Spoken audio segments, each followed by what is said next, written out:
live from Silicon Valley, California. This is Success Sadhana. My name is JM, and I welcome you all to a program today where we'll discuss the topic inner advantage, secrets for spiritual clarity in a distracted world. With a speaker today, Vaish, veteran Bhakti yogi, author, and former monk. Really glad to have him back for another episode. He has been traveling a lot this year, so every episode is precious. So thank you so much, Vaish, for coming back to Success Sadhana today.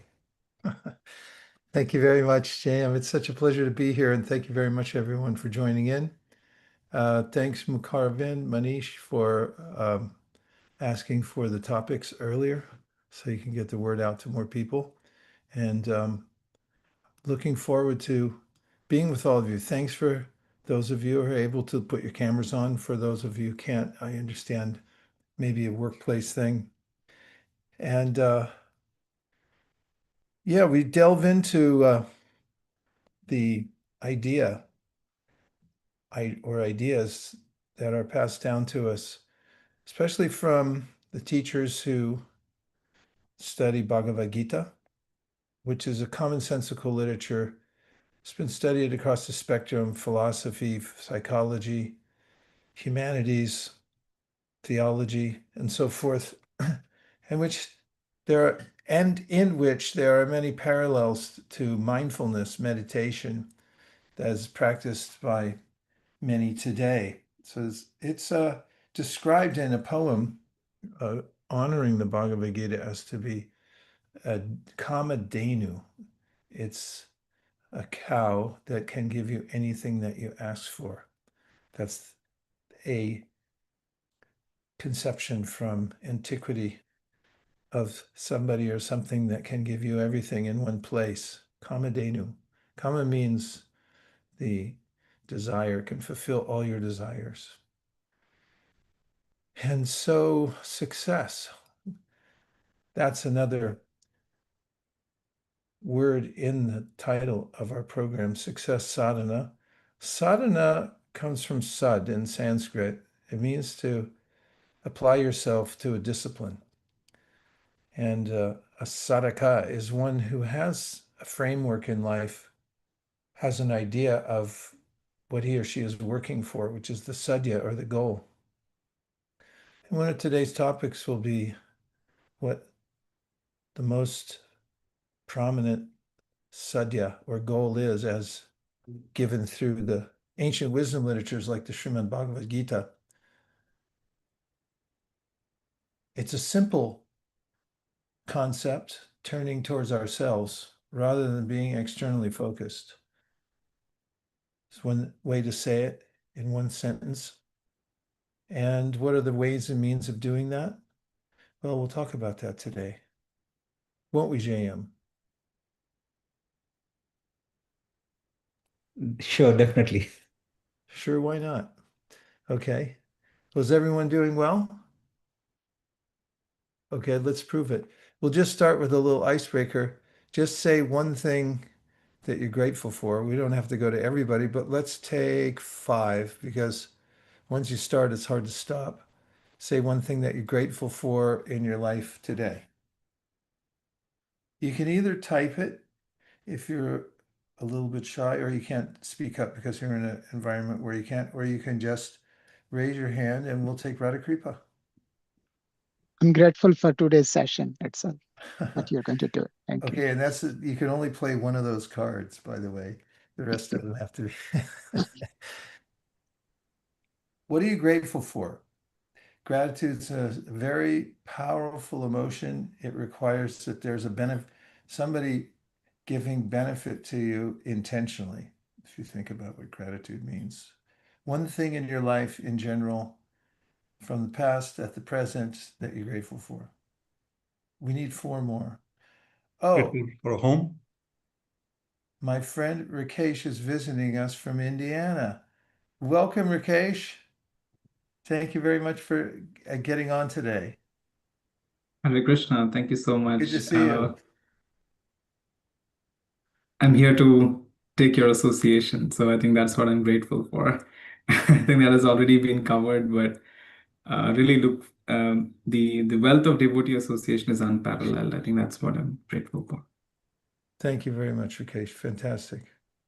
And we have from Bhakti Mateus. So are you enjoying good health, Mateus, apparently? You look effulgent, so that's good. It's really hot Good here. health. I was gonna say I'm grateful because I have a fan in my room. It's really hot here. Are you in Southern California? San Diego, yes. Yeah, it's hot. Heat wave. Grateful for the fan, grateful for your health. How about Manu? What are you grateful for in your family?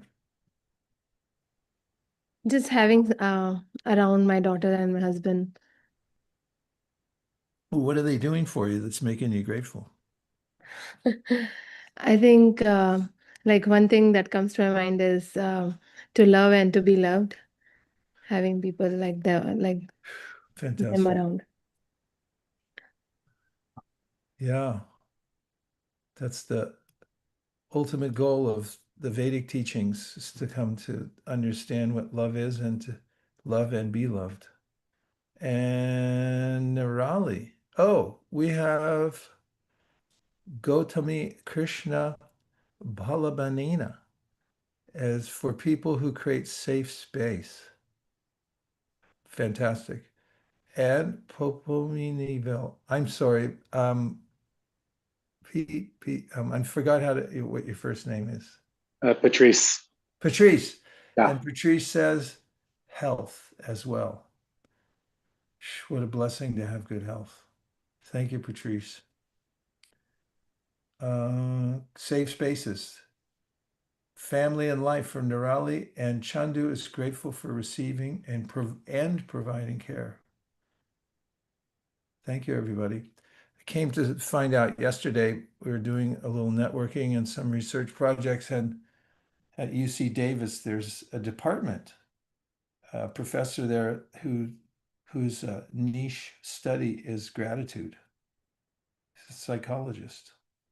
I thought that was interesting. We found several professors who've been having conversations with in various places who specialize in meditation and mindfulness. We haven't talked to this person in UC Davis, but he's a peer-reviewed and published professor who specializes in gratitude. That's what inspired me to start off with gratitude today.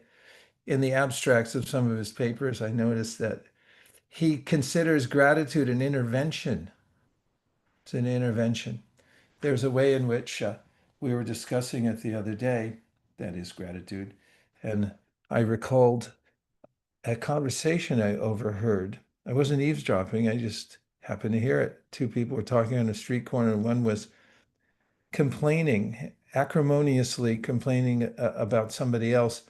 And the interlocutor who was standing across from him said, well, I'm just trying to be grateful. And I could perceive that the nature of the conversation went in a different direction just by that introduction of the concept of gratitude and just trying to be grateful.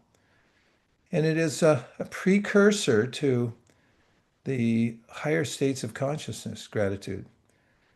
Interestingly enough, this program today isn't about gratitude. I just spontaneously brought it up, because I always think it's a good way to start things. In fact, it's a good way to start one's day.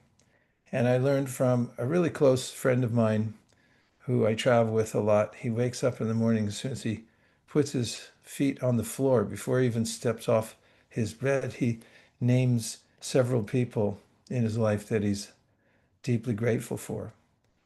And he also, in his morning meditation, starts off by keeping that sense of gratitude in his heart and letting it be a purifying agent before he begins his deep meditation. And gratitude clears the way for clear consciousness. And in for those who practice bhakti yoga, sometimes when they're asked, what is bhakti yoga? They say it's the yoga of love and gratitude. And that's a pretty good definition. So just hearing from you about what you're grateful for makes me feel grateful for many of these things too. Thank you very much, everybody. So let's just take a moment to be introspective.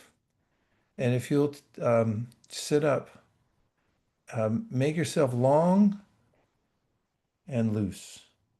And try closing your eyes for a minute. And just bring your breath into regulation by counting 4 counts on the inhale and 6 counts on the exhalation, and relax, stay long, and stay loose. And count in 4 and count out in 6, and be fully aware of the importance of your breath. Be grateful for your ability to breathe in this moment. And let your mind rest just on the breath.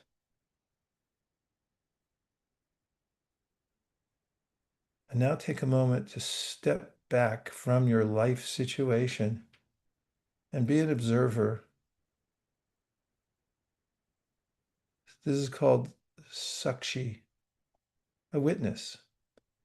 Take yourself out of any responsibility that you feel you have in life. Take it off your head, your shoulders, from your heart, and just be an objective observer and see your life as somebody else's life. And you're just an aware observer.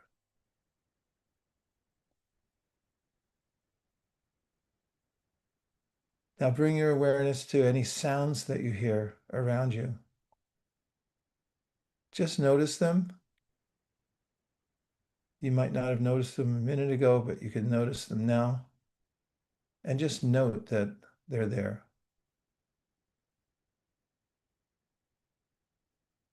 And now become aware of your entire body and notice that it's vibrant. It has feeling.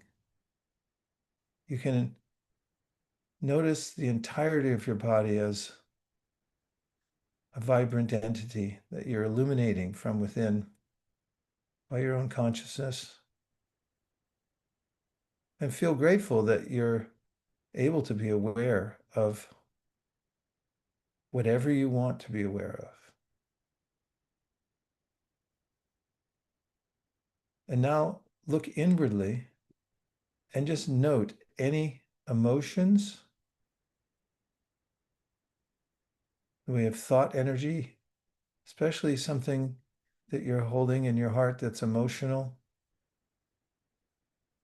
And just observe it as an energy. Don't hold on to it. Just be the observer of it.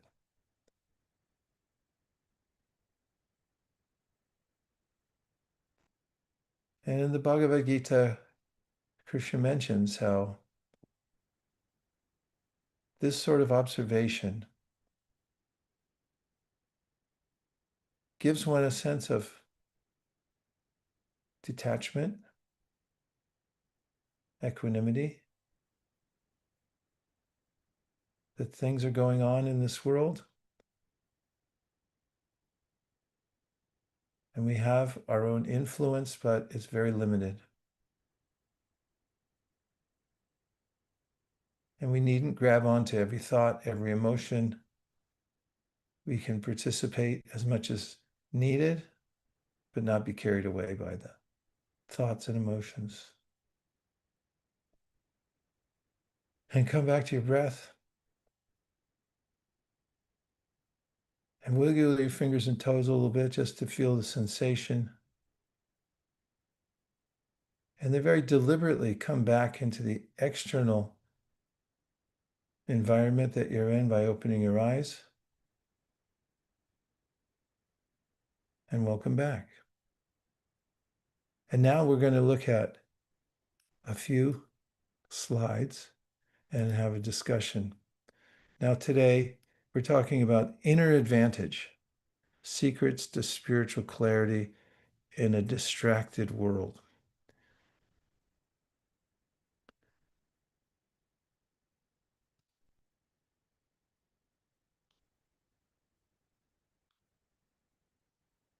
So firstly, I tell you a story. Actually, I wrote down a few notes about this story.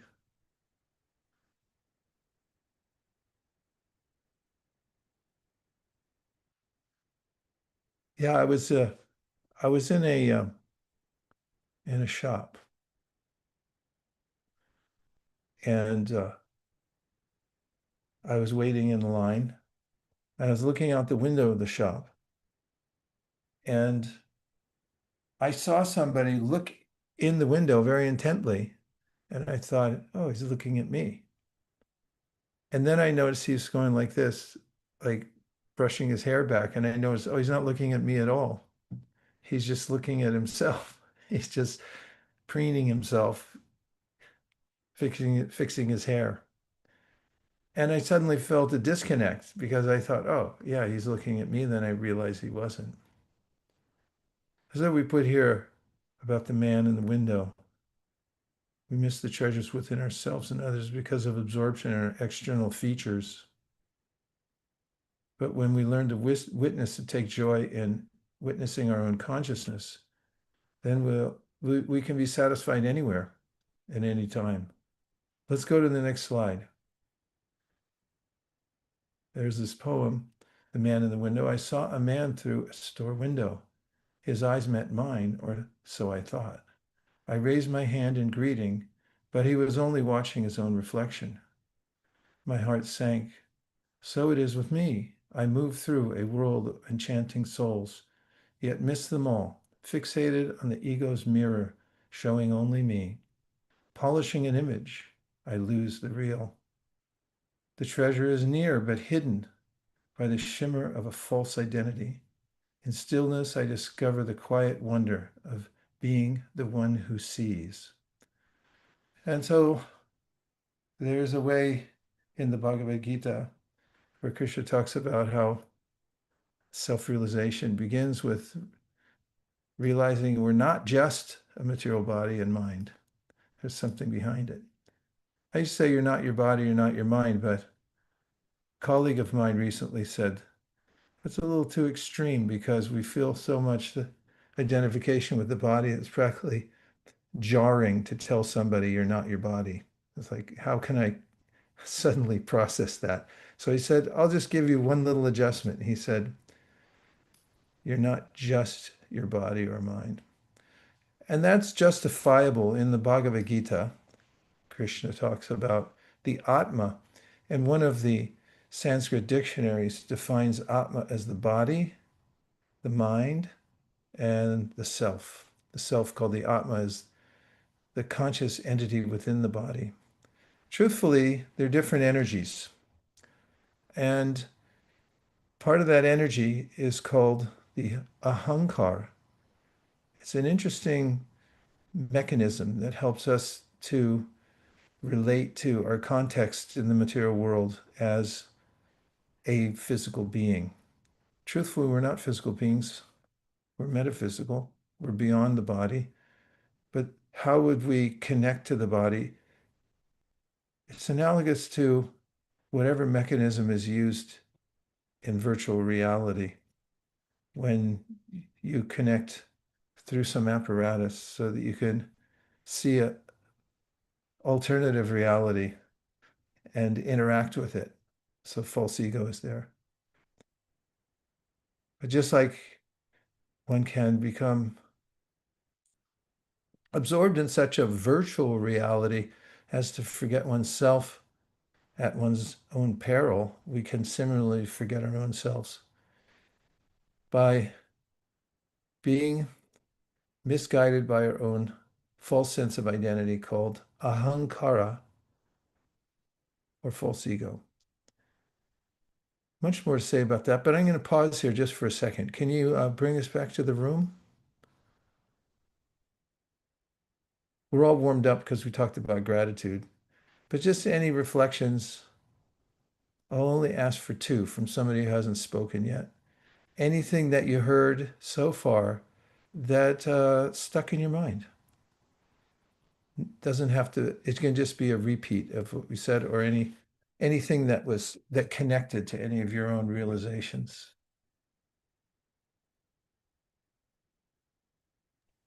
Oh, Chuck, good. oh, good. Chuck's here. Okay, go ahead, Chuck. Thank you so much. Hare Krishna Vaish, good to be here with you all.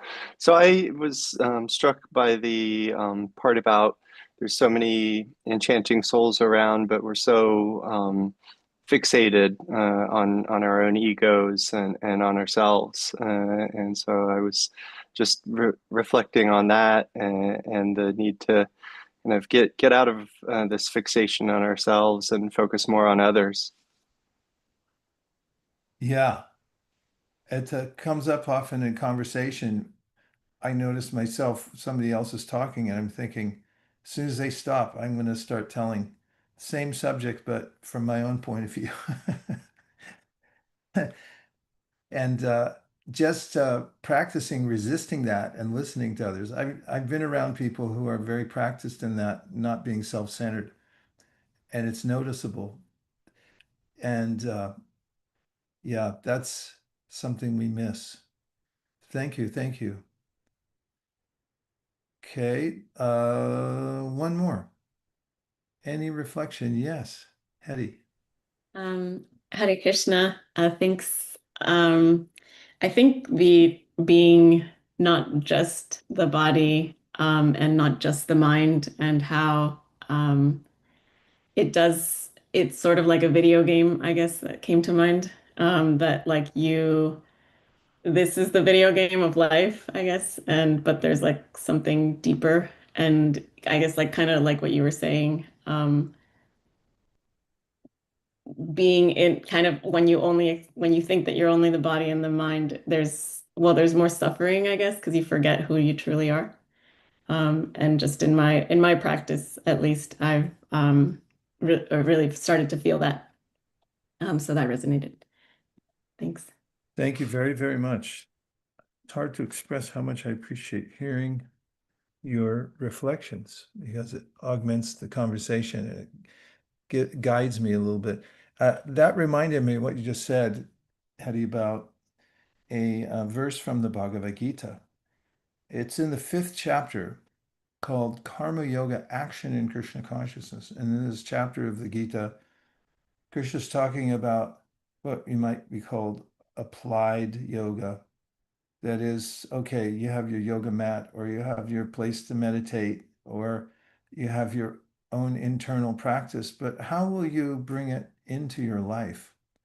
And in this chapter, he talks about the ways in which people who have this clarity of who they are and who they aren't move about in the world. And this verse says, and it's 5, 8 through 9, a person in the divine consciousness, although engaged in seeing, hearing, touching, smelling, eating, moving about, sleeping, and breathing, always knows within themselves that they actually do nothing at all. Because while speaking, evacuating, receiving, or opening and closing their eyes, they always know that only the material senses are engaged with their objects and that they are aloof from them. And this is an awareness of what you were talking about, the material, the apparatus of the body and how it's interacting with the world, but also maintaining a sense of aloofness, of the kind of witnesshood we just talked about at the opening. Thanks for sharing. And JM, there's one more on the board. It looks like Rakesh Yes. put something up. Rakesh is saying there was a quote in a TV series, no one is thinking about you the way you are thinking about you. In other words, everyone is quite absorbed in themselves. Yeah, that's a very important reminder. And there's a sort of freedom to being yourself and not having to live up to expectations. I think I mentioned a while back about a friend of mine from high school who became a paramedic. Not my friend Matthew, who was a paramedic for 20 years, but it just ended up he was on the ambulance with another friend of mine who happened to be somebody I went to high school with. And he became a hero during the Loma Prieta earthquake because he saved several people, did medical procedures when the freeway collapsed over in the East Bay. And he got in the news and everything. And when he retired from the paramedic profession, he wrote an article about removing the mask because somehow that idea of him being heroic had stuck to him. And he said it was a bane on his life. And he just described the relief of giving that up and saying how it was so superficial and just instilled in me this awareness of how when we carry a false sense of identity, that it's a great burden. It's hard to pretend that you're something that you're not. And it's so easy to be who you are, actually. It's natural. And that's really one of the main tenets of the teachings of the Bhagavad Gita is to be yourself. But first you have to know who yourself is. And if you try to be your false self, then that's a lot of work. It's a little too much work for any living entity. You can't keep it up. It just doesn't, it doesn't stay for very long. Whatever we think we are now, it becomes something else later. Any other thoughts before we move on? I'll tell you what we're moving on to. There is one note from Sudha. She says, that's a great valve to release some anxiety. Ooh, nice metaphor. Thank you, Sudha. I like that, using the valve. Yeah, we should have that valve because it builds up that sense of anxiety. And yeah, that's a book I just finished reading called Unwinding Anxiety. It was by Judson Brewer. And we had a conversation with him last week. So I wanted to read his book before we talked. And it's amazing how deeply psychiatrists go into the movements of the mind. He maps it so expertly in so many different ways and talks about how we get into loops that are really hard to come out of. He specializes in helping people overcome habits and addictions.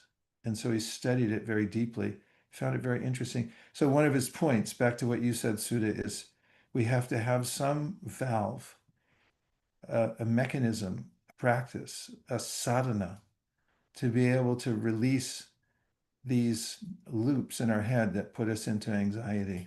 Because the mind's always going, always creating some major motion picture or minor motion pictures, different kinds of genre going on in our head. And if we watch those movies again and again, we just get exhausted.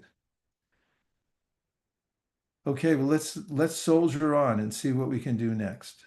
The next concept we have here on the screen is most people live as if they'll be here forever, but plan their day as if they're already late. We may, in other words, get so absorbed in our so-called obligations, we may forget that we're not here forever. And it's very helpful to contextualize what our life is. I've recently been mentioning, because it came to my mind once recently, about how our whole life is a reel. Not R-E-A-L, but R-E-E-L. And you know, when you put on a reel, it's not going to go very long.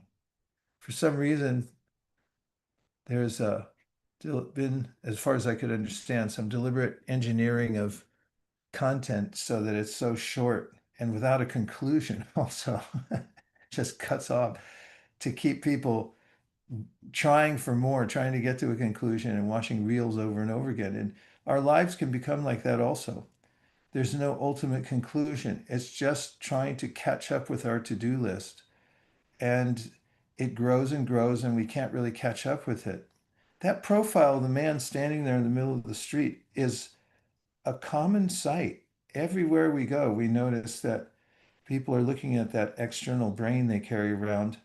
And you see, we're already seeing a reflection of the world. We don't actually see it directly. We see the world through the mirror of our minds, but then we look at it again through another external device, a phone, and so forth. And there's this forward drive we get into where we forget the present moment.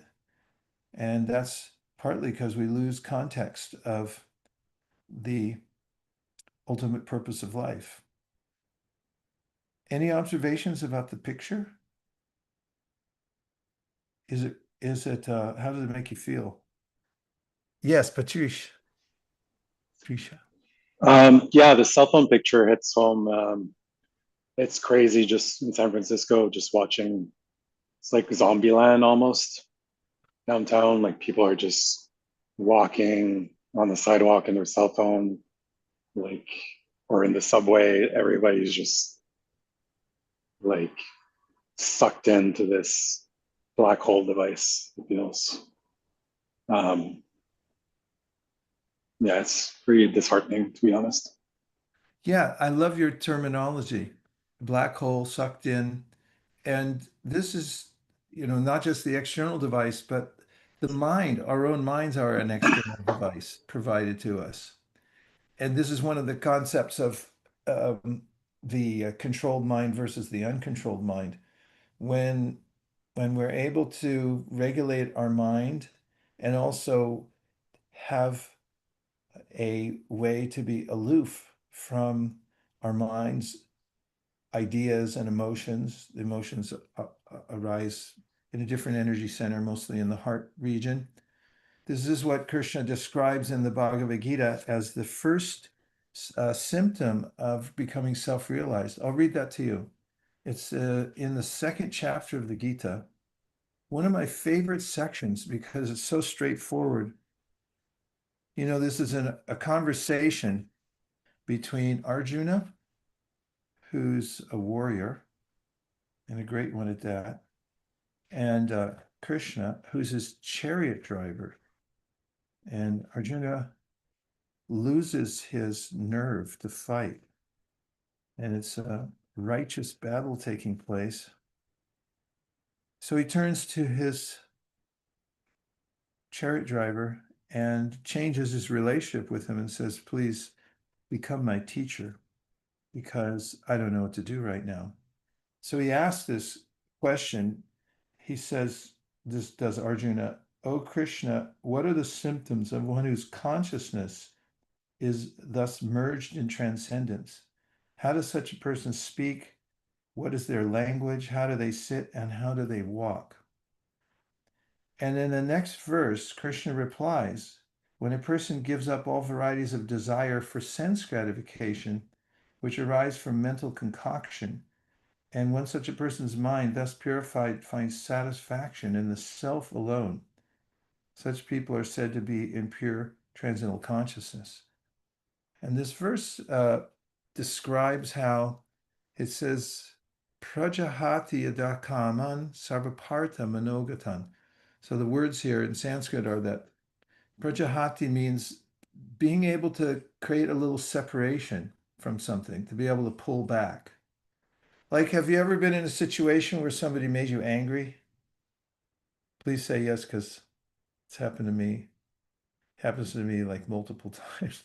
So yeah, anger is a all-consuming kind of energy, and it can start as a little fire and turn into a conflagration. It can destroy our whole lives. So many examples of that.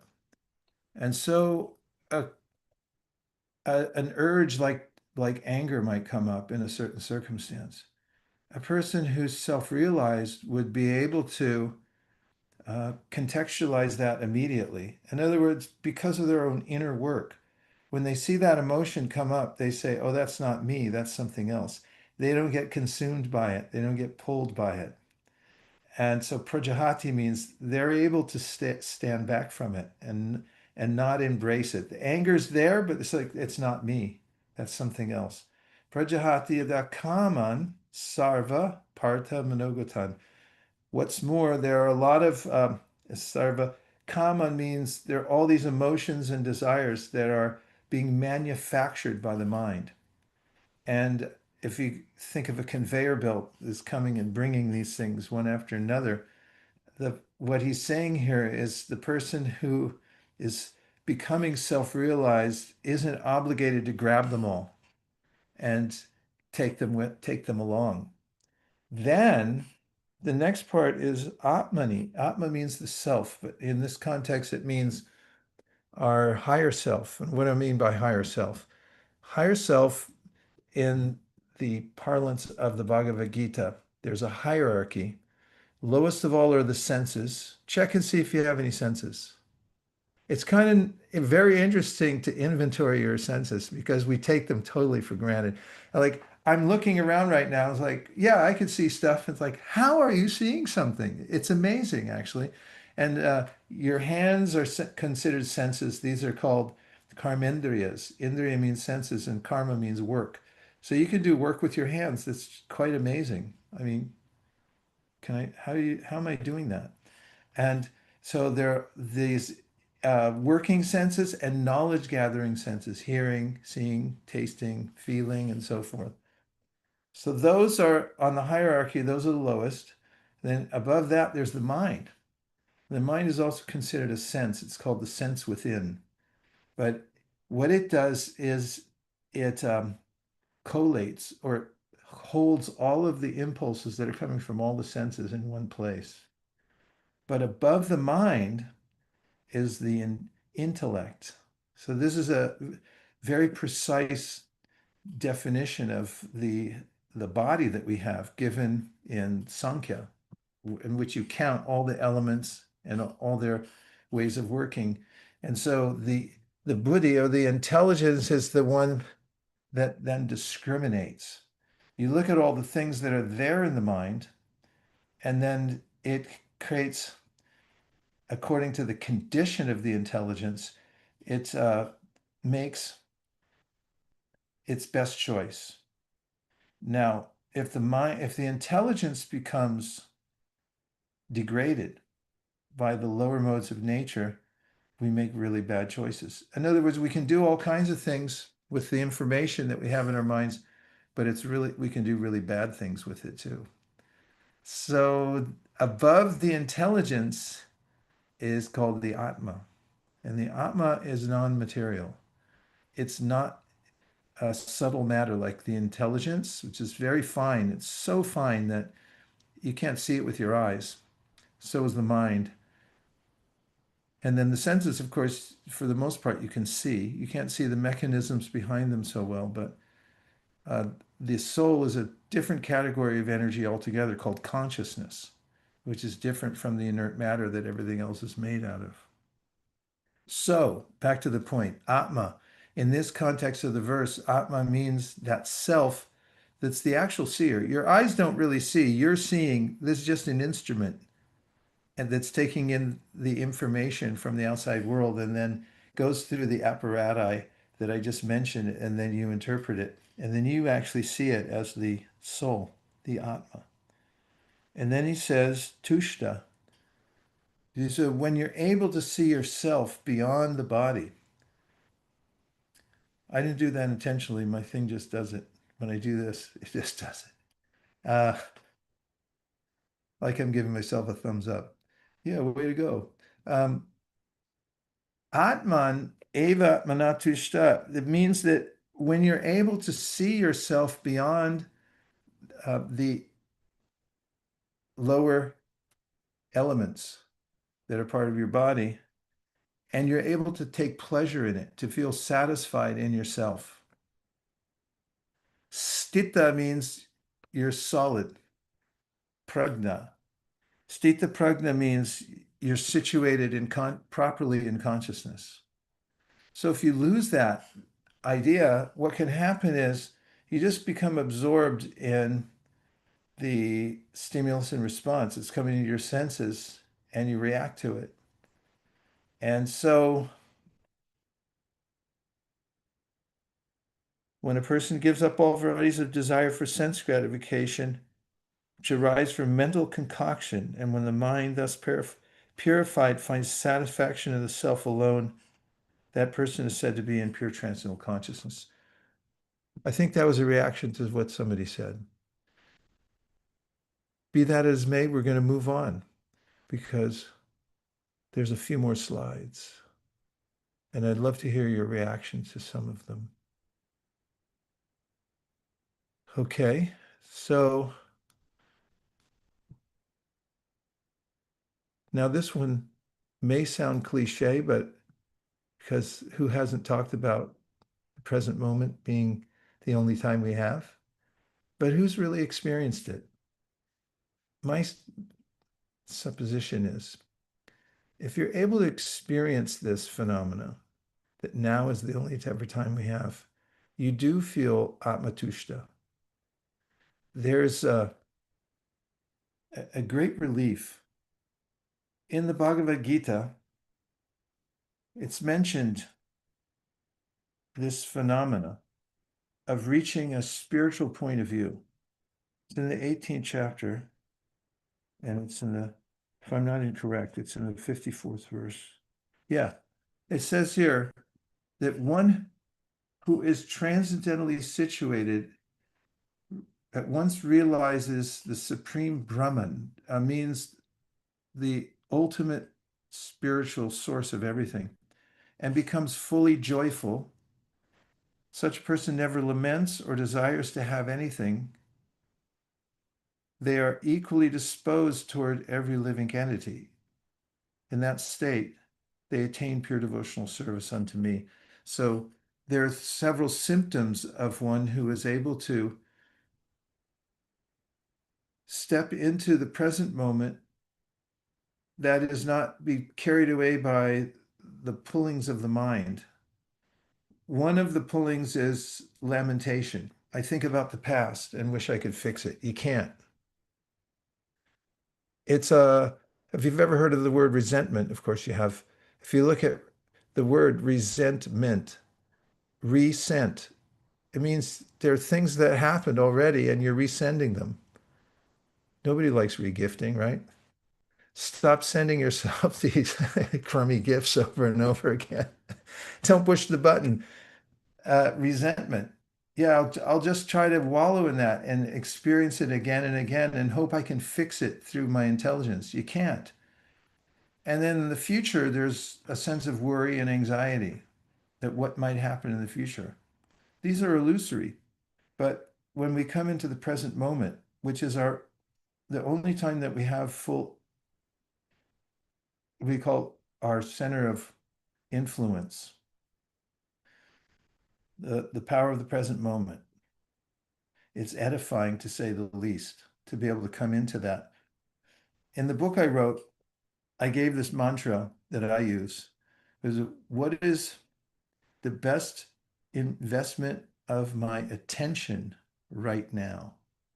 And if I ask myself that from moment to moment, what's the best investment of my attention right now? It pulls me back into that present moment. Because that's all we have. And the other ideas about the future, about the past, these are the little movies we're playing in our mind. There's a movie about the past, there's a movie about what might happen in the future. And if we sit there and watch them, they can be hair-raising. If you've ever watched a movie that caused your hair to stand on end, we're playing them for ourselves again and again. And not just one, we move from one to the next. And this keeps us entranced in illusion. It's illusory because it's a concoction by our own minds. So there's actual there is a realm of self-satisfaction. And if you noticed from the verse I just read, Brahma Bhuta Prasannatma. Prasannatma means you feel joyful. But it's not joyful because you gain something from a bodily concept of life, meaning that, okay, I just found out I had $100,000 I forgot about. Okay, I'm joyful for a second. And then you think, yeah, but I owe all that in taxes anyway. I think I'm still broke. I still don't have any money. No, it's a different joyfulness. It's a joy that's natural because we're eternal and because we don't die and because there's no burden actually on our head from this worry, anxiety, future, past. We exist now. We've always existed now. And when we experience that in the moment, we feel joyful. And then the shochiti and akanchiti, what I just said, you're not playing the movie for the future and you're not playing it for the past. And samak means equal. You're equal to others because you see them as spiritual beings beyond the body. Okay, any reaction to that? This is such a great group. I feel enlivened to ask that because I know something will be forthcoming. Look at that. Rakesh, please go ahead. Hare Krishna. As you were saying, I was just thinking that although we understand that, what we have is the current moment, um, but I think to be in that current moment, the alternative, like we should be knowledgeable of what to do with the current moment. If otherwise, I think if that clarity is not present of how do I better invest my consciousness, we tend to take shelter in the past and the future again. So that the clarity of how to invest the consciousness, I think, should be clear. So maybe that would be with our sadhana. Is that how we get where to have our attention? What a important comment, and thank you for ending it with a question because that leads into my next slide. Miraculously. And I've given it this different label. You mentioned is that our sadhana. So what I'm calling it here is self-awareness management. The real issue is not time management, it's self-awareness management. This, as you were saying, how do we manage our awareness? In essence, that's our sadhana. And it goes back to that little mantra that I use for myself. What's the best investment of my attention right now? God, anyway, it's another slide. I won't go too much further, but yes, to answer your question, it's really to know where to put our awareness, where to point it. First thing is to become aware, and this is congruent with Judd Brewer's writings in psychology. He talks about before you can get out of a habit loop, the first step is awareness. You have to be aware that you're in one. Otherwise, you don't come out of it. Like with a movie, sometimes you don't even know you're watching a movie until somebody turns on the lights. Or you might not even know you're scrolling until all of a sudden the internet goes out and then there's no thing there. And then you go, oh my God, where was I? So, first thing is awareness management. We have to know that we are aware. It's also where are we placing our awareness at any given moment? And yes, we should have a hierarchy of investments and understand where's the best investment of my time, of my awareness. So we should manage our awareness. So that's practice.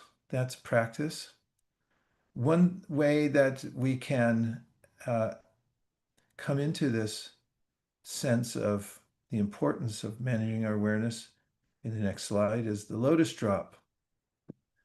And that is in a Bengali poem.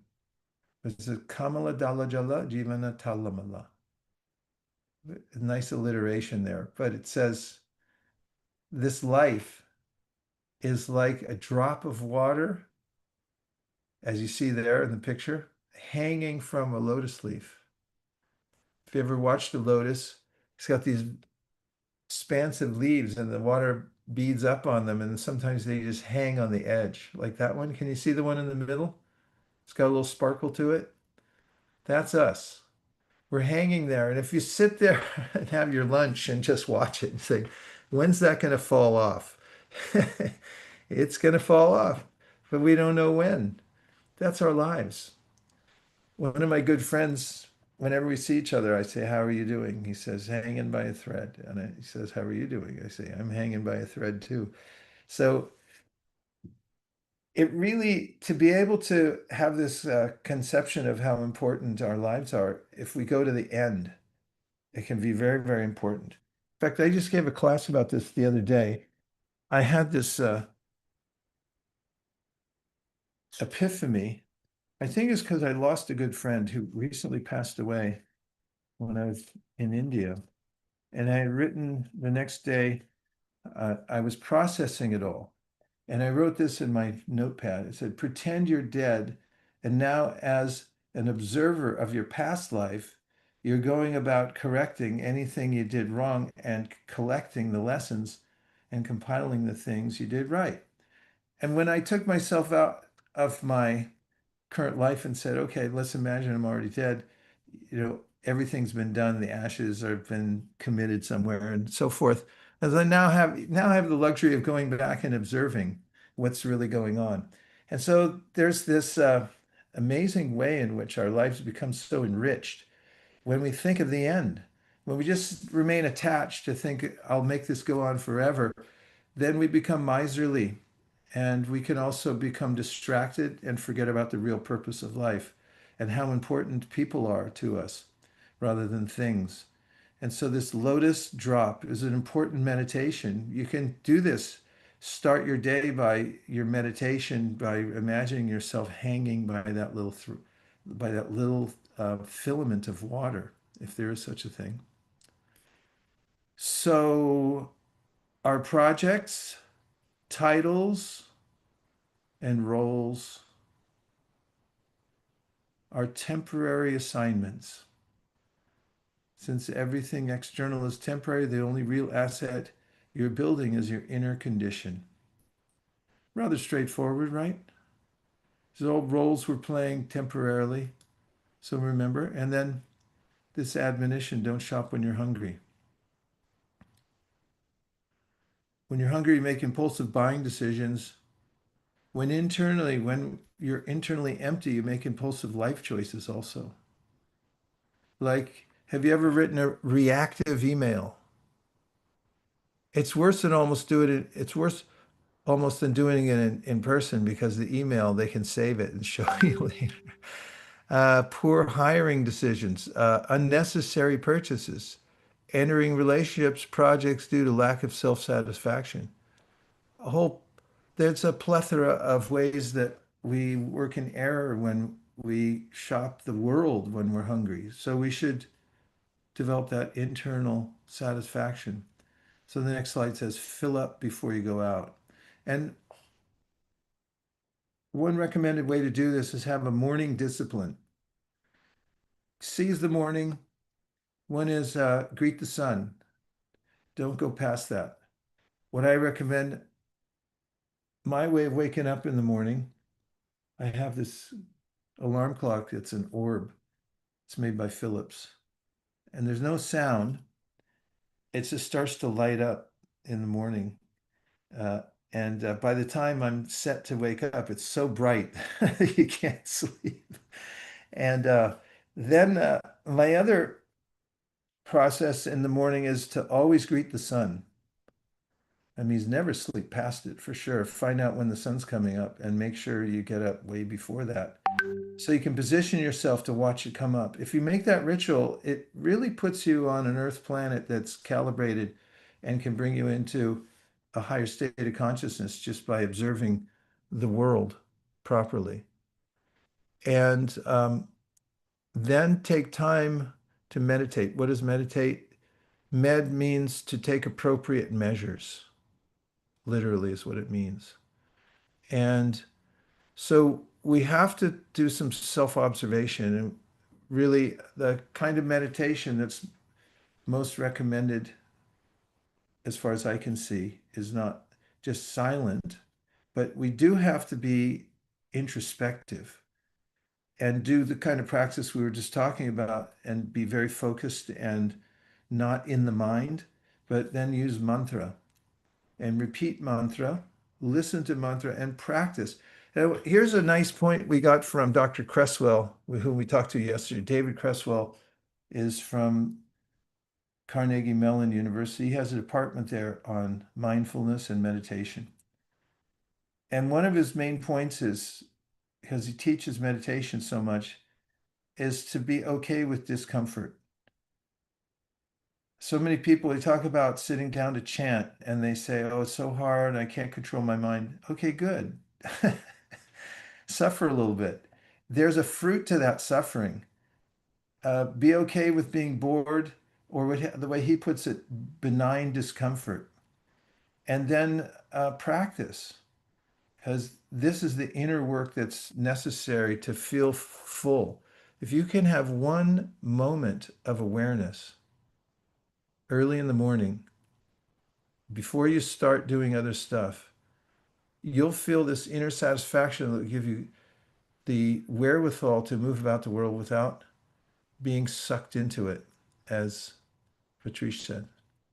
And then read. And I recommend not reading from a screen, because there's a lot of evidence nowadays. If you look at a screen, it messes up your head. So you can get distracted too easily. Read from a book, and read something that is nourishing, like some transcendental literature. And these three practices early in the morning, start your day, can fill you up before you go out. And we have a story, the day the world went gray. I better hurry up. Okay, here it is. The day the world went gray. One day after I had boarded an Air India flight in New Delhi, I took my seat and looked around the cabin. It was a morning flight, and almost everyone aboard had a newspaper in their hands, holding the pages close as if to drink in every drop of the latest news. In America, my eyes would have caught on a headline or two. I might have noticed which politician said what to whom. Oh, did he really say that? Outrageous. Which sports team just won a championship? Heroes. Who has died? How sad. But on that morning, with no context, I couldn't relate, what to speak of get a taste, for any of the headlines. Oddly, my mind remained uninterested and unattached. The newspaper columns and pictures all turned gray. I didn't recognize the names of politicians involved in scandals, and since I knew nothing of the sports that were being reported upon, much less the athletes who were excelling in them, I didn't care who had flubbed the game in the closing minutes. Even the local disasters seemed hard to relate to. In that moment of grayness, I caught a glimpse of what it would be to see all the happenings of the world as gray, all strum and drung, storm and stress, emotional turbulence. As Shakespeare wrote, life is but a walking shadow, a poor player that struts and frets his hour upon the stage and then is heard no more. So this idea of the world turning gray doesn't mean that we're unexcited about the world or anything, but categorically, all that's going on in the world, all the emotional stress we're feeling from the environment, from whatever is, well, I hate to even mention the word politics. It raises the blood pressure. In any case, the way people find attached to the goings on of the world, the sports, I already mentioned those. Categorically, it's something different from our real interest.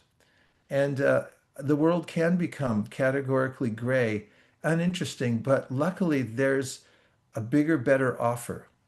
That is something that is so intriguing and interesting. And it starts with self realization. So make your peak moment now. And remember, your attention is your most valuable currency, and where you place it shapes who you become. The end. Tat Sat. Except for this one. That's it. We came to the last moment, and I'm deeply grateful to all of you for joining in today. And I'll end by enacting a gesture that I previously and many times have ascribed to the yogis high in the Himalayas. But it's not exclusive to them. With a little more research, I found out even thousands of years ago, sages at Naimisaranya would greet each other and bid farewell by putting their arms in the air and saying this phrase, which is Hari Bol. Hari means the supreme who takes away all of one's obstacles, and Bol means to say, and it's just a really nice way to depart. So I was thinking of trying it today too. What do you think? I'm doing it. Haribo. Haribo! Haribo! Thanks, everybody.